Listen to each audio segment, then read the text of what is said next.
whatever they built that would help the others proportionally. So that's the concept, but it still retains, as the partition occurs, we get the dedications of right-of-way and parkland, as I understand it. That's our intent here. We'll do it a little bit at a time, but treat it like it's one. Yeah, everybody has to play under the same rules as they go. And we both agreed to dedicate the parks right away. So the conditions of approval for this decision will affect all other subdivisions going forward, the infrastructure and park dedication. Great. The other thing I did want to note and also compliment the applicant for his responsiveness is that the land that's being dedicated for the park straddles 10th Street. That always wasn't the case.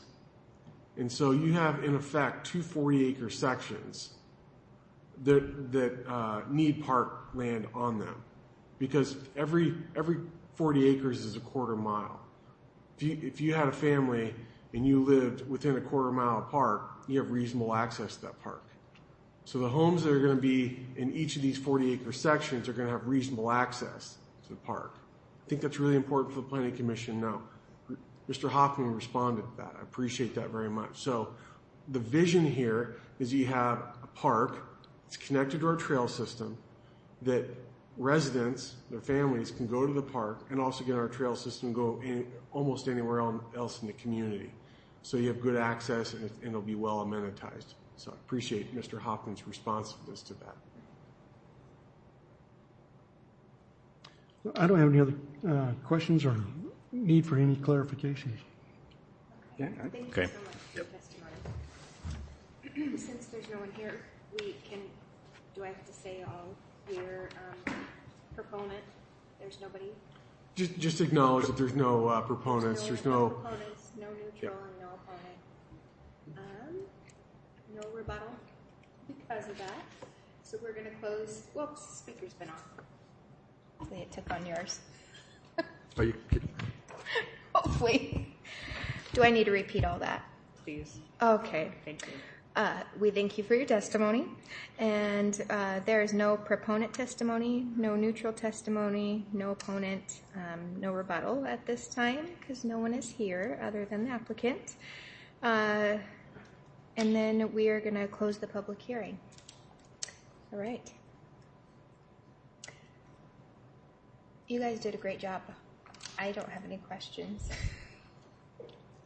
The one thing I did also want that really hasn't been discussed here that's somewhat new, and I think it's prudent, is that the city is requiring the property owners to enter into what's called a developer agreement. And under Oregon revised statutes, that's just not an agreement you just come to the terms and come down to City Hall and sign. It's in effect like a land use decision. It needs to be approved by the City Council.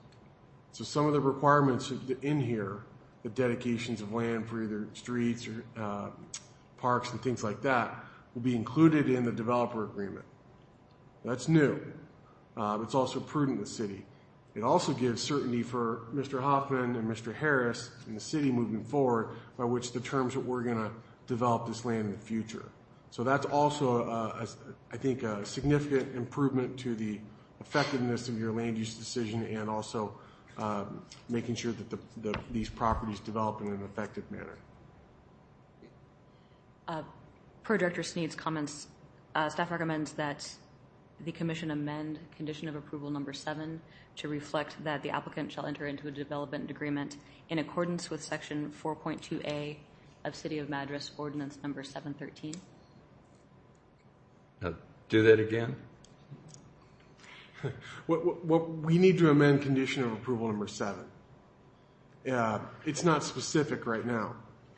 And what we're asking for is that to be revised so that the development agreement is executed within the same timeline as the plat is recorded.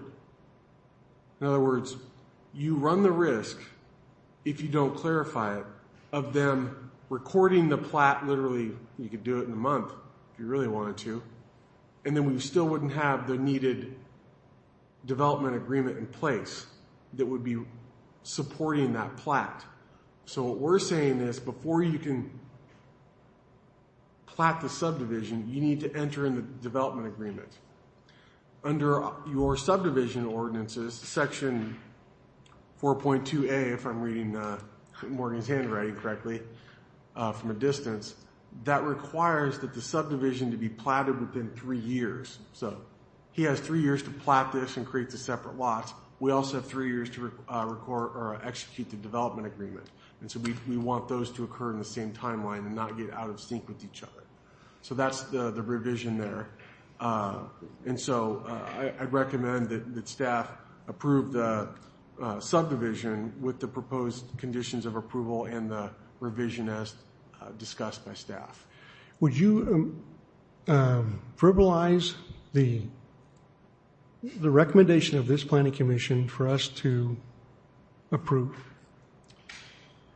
The recommendation would be to approve the proposed subdivision Okay. as presented and modify condition of approval as discussed by staff. I so move. Second it. All in favor? Aye. Aye. Aye. Opposed? None. Thank you. All right, thank you. Thank you for waiting too. Yep. Thanks, Dave. You got to learn about cell towers. That's right. So do you have some interested parties that would be good candidates for you? We're working on it. Yeah. We had thought that this was going to go a little bit faster, so we actually started about almost a year ago on some stuff that was changed. So yeah, we're trying to get some people interested. And we didn't want to, you're not really supposed to advertise or anything on a parcel until it doesn't exist. These technically don't exist, so there's some legalities that you have to be careful with. But we'd like to get some people interested in it. Staff would just like to remind commissioners that the public hearing is still open. Yep. The one thing that we already have done is been working with Garrett Crosstech, our land use attorney, on the development agreement. So we've got that a little bit more than conceptually drafted. So we'll take this subdivision approval, update the development agreement. So the platting the subdivision really isn't all that difficult. The next real big step is to get the development agreement, the parties to agree to it, council to approve it, then they can plat the subdivision and life's good. So. Thank you. Thanks, Have Dave. fun. All right. I'm going to close the public meeting, the hearing. What am I? I'm closing it. You'll be closing the planning commission. Thanks. We're closing the meeting. Thanks. Oh, Are you adjourn. adjourning it? This meeting is adjourned. Oh, well, I did also want to let you know. So 2 things. So you've got the February. No, I'm not gonna make it up. Oops. Planning Commission.